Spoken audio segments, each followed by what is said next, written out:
the Internet of Things and the 5G grid is the end game of the New World Order, and it is the New World Order itself. The New World Order being the new world where everything is orderly. Everything is tracked, everything is accounted for, every move, every action, every conversation, every thought, everything people do is tracked. When you're looking at the Internet of Things and this 5G surveillance grid and what is really coming online, this technocracy that is coming online, everything else kind of pales into insignificance, because in this AI grid that is coming online to control us, and it will be an AI grid, it will be controlled by AI, this is in their own plans. In this grid, there is no one you can really point the finger at, there's no government you can bring down, there's no one you can really say is the controlling hand at that point. All control leaves the hands of the people, and control gets handed over to the internet itself. It's a sea change, and onslaught's not an improper word. It's a bombardment. So instead of a cell tower 1 mile or 2 miles from you, and you still have cell phone service, we're going to have antennas every block, and some poor soul is going to have one mounted to utility pole, maybe less than 20 meters from their home. So this kind of, invasive bombardment with this many antennas, I mean, just in 1 square mile, if you do the math, 1 per block and 16 blocks per mile, that's about 250 antennas per square mile. The millimeter wave is untested. Former FCC Chairman Tom Wheeler openly said that they don't plan to test it. We won't wait for the standards. And then our appeal also addresses the fact that there's a plan to roll out 5G through satellites in low Earth orbit. So 20,000 satellites, which will cover every square foot of the planet with a 5G signal. So this amazing set of missions aim to create a super low latency telecommunications network. And how are they going to do this? Not by launching just these 60 satellites, which, let's face it, is a damn amazing mission by itself, but by launching around 12,000 satellites in 3 sophisticated orbital shells around the world. No big deal, right? The better question might be, why are SpaceX attempting to create this network? What this whole system is leading towards, folks, is complete digital control of everybody and a merging of human beings with AI. And when you look at Elon Musk and some of the stuff he's been putting out, he's saying that it is necessary for us to merge with AI. It's going to be the only way to save us against AI completely taking over. And he's saying this needs to be done through a neural net. And listen to this. If you assume any rate of advancement in AI, we will be left behind by a lot. That is Elon Musk, the inventor and entrepreneur behind such futuristic endeavors as Tesla, SpaceX, and Hyperloop. And as you heard, Elon Musk has AI, artificial intelligence, on his mind these days. He says AI machines could soon outsmart us all, and his philosophy is if we can't beat them, we should join them by implanting AI computers directly into our brains. So, from a long-term existential standpoint, that's like the purpose of Neuralink, is to create a high bandwidth interface to the brain such that we can be symbiotic with AI. Because we have a bandwidth problem. You just can't communicate through your fingers, it's too slow. So I think if we can effectively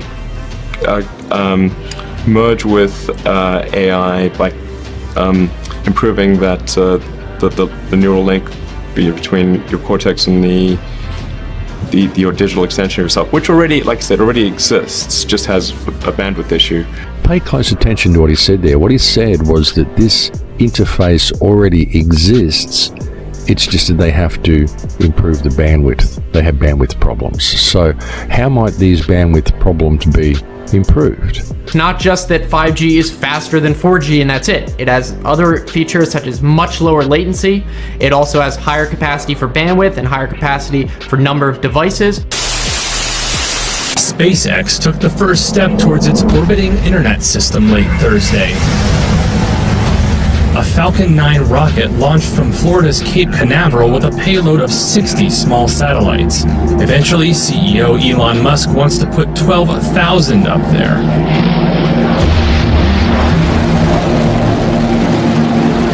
As these smart technologies begin to invade our homes, we are becoming mere nodes in a giant network that we yet but dimly comprehend.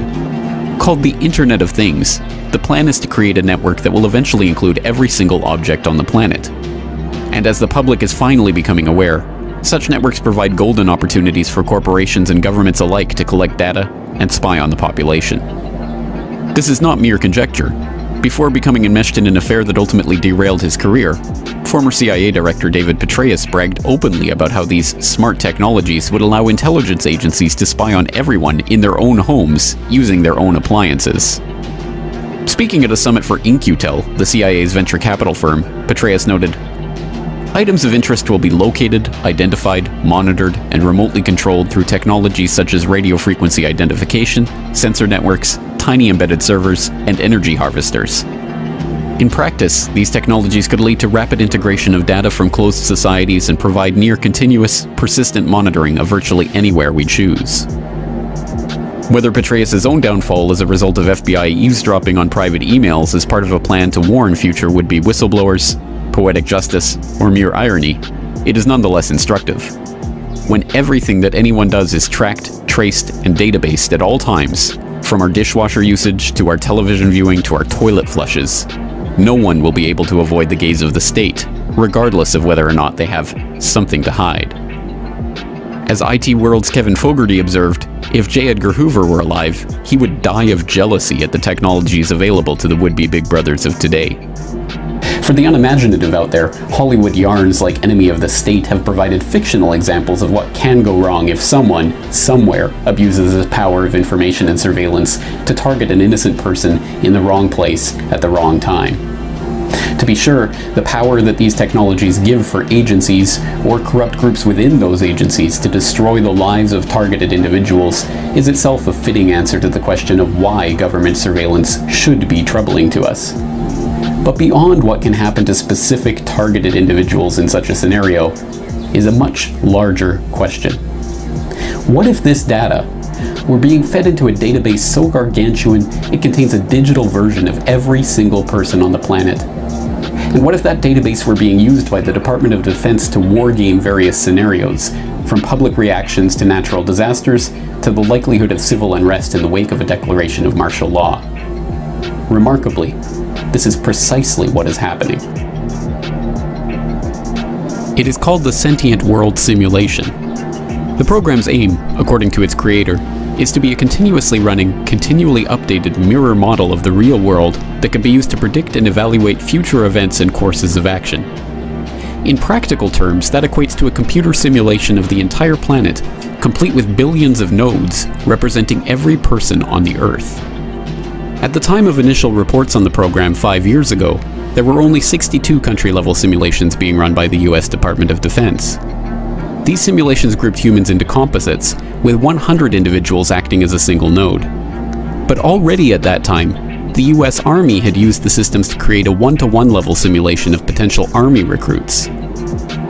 The ultimate aim would be to archive enough data on each individual to be able to make a computer model of everyone on the planet, one that could be used to predict the behaviors and reactions of every single person in the event of various scenarios. Now, creating a world simulation is not a new concept. Even a sentient one has been attempted over and over. For the public, these often came in the form of video games. The problem with these models is that they have to be constantly changed and upgraded every time there is a major event, new trend, or change in the real world. The Sentient World Simulation does this automatically. So what this is a synthetic mirror of the world we live in. Not a piece of it, but the entire world. And this program constantly recalibrates the simulation based on real-time world events, trends, theories, economics, industry, almost everything you can think of that would contribute to an accurate model. Not to mention the individual pieces of data on every single person represented in the simulation. So to put this in perspective, what this is a digital clone of our world and everyone in it. Jade came from a 3-part software program, and that program was called Jade. And essentially there's a data dump, there's an analyzing program, and then there's a war chest style program. that takes all the data that funnels into it at all times and analyzes it and breaks it down to exactly the meaningful info that is then deployed to people in the field. One thing about Jade 2.0, which is what we're at right now, is Jade 2.0 isn't using traditional computers. It's using very small, complex, little, tiny machines. It is a quantum-style computer. And that's something that hasn't been done on a war front that I know of. And a lot of times, when you're talking quantum computers, you're talking thousands of processors onto a space that you can't even see. It's so small. The military has finally come up with an answer. How do you listen to the world's data and analyze it and have the computing power to do it all in real time? With quantum computers, you can do that. That in itself is a lot that's coming at us. But without the quantum computers in the mix, they would never ever have the processing power to be able to pull off a war based upon real-time information delivered directly to the soldiers' hands in the field instantaneously. Essentially, what we're up against is we're up against a software program that's going to know us far better than we ever know ourselves. To the point, they even have modules that predetermine what somebody is about to do based upon past logging of all the historical data they've already collected. All of our patterns are easily seen. So the first phase of Jade Helm, on top of getting all their equipment deployed across the United States in very strategic locations, is literally finding where are the enemies. What are we doing? And the reason they're keeping everything so secretive is so that we are exposing ourselves by every time that we send a text and talk about Jade Helm, every time that we talk about resistance, every time that we talk about this isn't the right thing to do, almost instantaneously, the artificial intelligence software, Jade 2.0, filed on you and me and whoever it is they are after.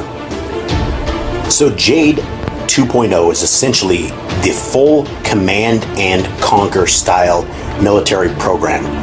It eliminates all the middlemen. It goes directly from the elite or whoever's top of the chain, and it goes directly to the soldiers. There is no middleman anymore. There's no more wait. There's no more having to wait for instructions, because Jade 2.0 can give you everything you need to know instantaneously by just giving it the right data. If you give it the right data, it's going to take the algorithm and it's going to show you what's up and where to go and where you need to put your firepower on. Over the last couple of years, they fired 200 of the top, the best, the top shelf generals. They've gotten rid of them. And they were the guys who would literally not pull the trigger on civilians. They want people who are willing to do whatever it takes.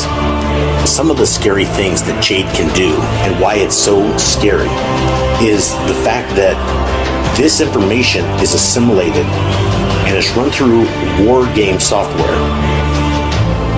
And the war game software is able to tell them, the commanders in the field, real time, what to do, who the resistance is, and where the resistance is at.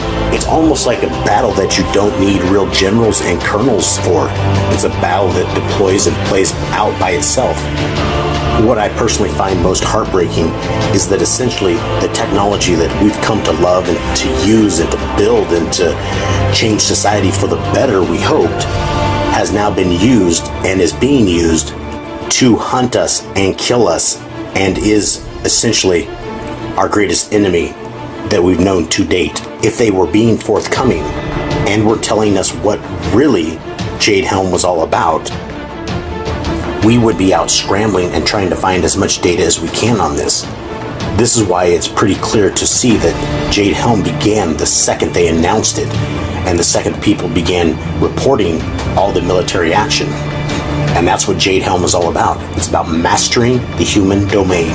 What will we do? What will we be doing next? How are we going to do it? Who are our friends? What do our friends think? Are there political people among us? Are there fighters among us? What are we going to do? Master the human domain. Every time you go to Facebook and look for Jade Helm stuff, when you go to YouTube, every single bit of this is fed back into Jade 2.0. Now, since they've gotten rid of the top commanders, it appears that now our military is essentially being run by a computer system.